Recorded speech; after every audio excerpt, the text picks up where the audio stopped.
Assalomu alaykum, hurmatli talabalar. Iqtisodiyot yo'nalishi bo'yicha bugun ekonometrik fani bo'yicha dars o'tamiz. Darsimiz mavzusi ekonometrik modellarning axborot ta'minoti.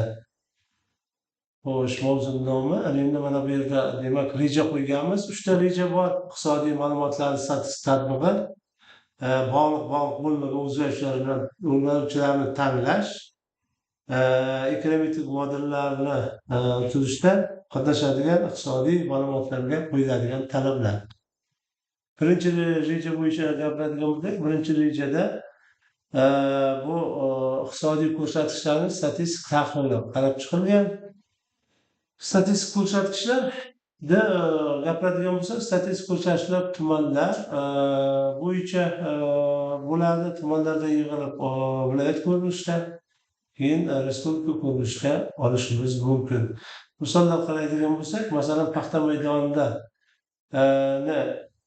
ekilgan demak paxta hosili, paxtani chigitlari qancha oziq bilan ta'minlandi, shularni hisobga olishimiz mumkin. Mana bu statistik ma'lumotlar deb ataladi. Statistik ma'lumotlarga qo'yiladigan iqtisodiy talablar bor, iqtisodiy ko'rsatkichlar. Bu iqtisodiy ko'rsatkichlar iqtisodiy statistik ma'lumotlarni demak yig'ib, ularni umumiy tahlil qilishdan olinadi. Umumiy tahlil qilinganda ularni modellashtiramiz. Masalan, modellashtirganimizda uning har yilgi bo'ladigan olinadigan hosillar, qilingan mehnat, to'langan haq haqida demak gapirishimiz mumkin.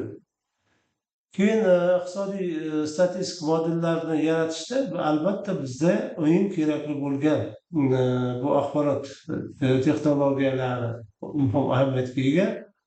Ya'ni ma'lumotlarni yig'ish, qayta ishlash va ma'lumotlardan xulosa chiqarish bu axborot texnologiyalari tomonidan bizga yordam beradi.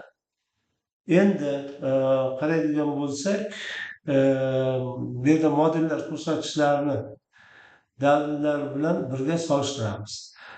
Shunga qarab, mana hozir bunda respublikada paxta plani qo'yiladi. Shunga qarab paxtaga ishlov berish, oziqa, unga ketadigan demak bu yerdagi yoqilg'i, moylash materiallari hammasi statistik ko'rsatkichlarga o'z aksini topgan. Bu esa hammasi birgalikda ekonometrik modelni tashkil qiladi. Ekonometrik modelni tashkil qilishda matematik formulalardan foydalanamiz. Bu yerda albatta ikkita funksiya ishtirok etyapti, y va x. Endi talab taklif funksiyasi ham ko'p deb ataymiz. Bu yerda y barobar mana yozib qo'yibdi. Buni ko'ryapsizlar, x1, x2 va hokazo xk, k+1. Bularni hamma sohaga ishlatishimiz mumkin. Masalan, bitta fermer xo'jaligi bo'ladigan bo'lsa, ishlab chiqaradigan mahsulotlarni sanab o'tamiz. X1 mahsuloti bo'lsin paxta, X2 mahsuloti bug'doy, X3 masalan sholi bo'lishi mumkin, X4 poliz ekinlari va hokazo. Mana shularni hammasini ko'rsatkichlarini jamlaymiz, tuman bo'yicha yig'amiz, fermerlar bo'yicha hammasi olingan natijalar kelib chiqaveradi. Natijada kelasi yilga ana shunga qarab respublikadan turib prognoz bo'limi yordamida ularga plan qo'yish mumkin va ularni demak har yil o'sib borish natijasida ularni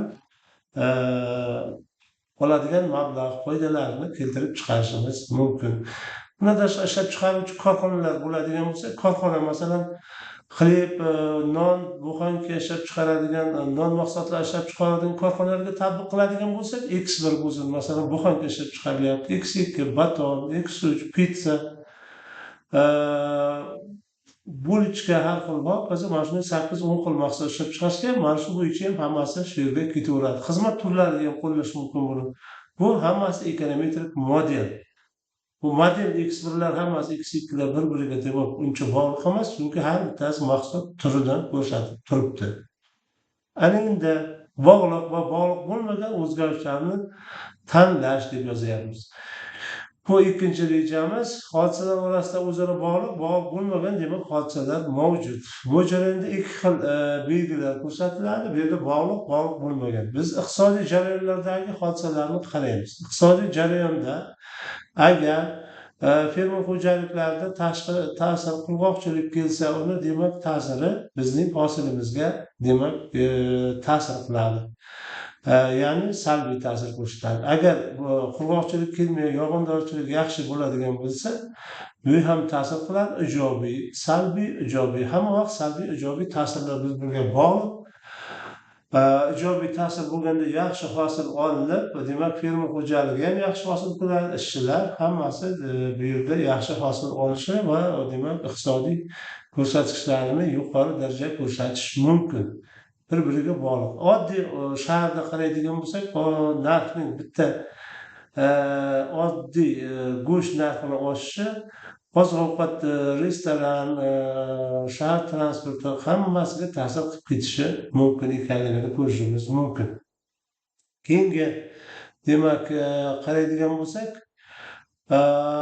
olimlar bu haqida juda iqtisodiy tahlillar ko'p o'tkazgan. Tahlillar natijasida ularni hamma vaqt salbiy, ijobiy ta'sirlarini o'rganib chiqishgan, uning matematik modellariga qarab sonli ketma-ketliklarga kelamiz. Va sonli ketma-ketliklar bu qatorlar, sonli qatorlarga olib keladi. Sonli qatorlar har yili demak hosilni oshib borishi, respublikadan qo'yiladigan planlar, bu hammasi bizga modelga olib keladi. Modellar omillarini demak funksional bog'liqlarni ko'rsatib turishi mumkin. Funksiyalarda albatta funksiyalarga ham talab qo'yiladi va chiziqli, chiziqsiz funksiyalar ham bu yerda ishtirok etadi. Umuman olganda temamiz mana shulardan iborat edi.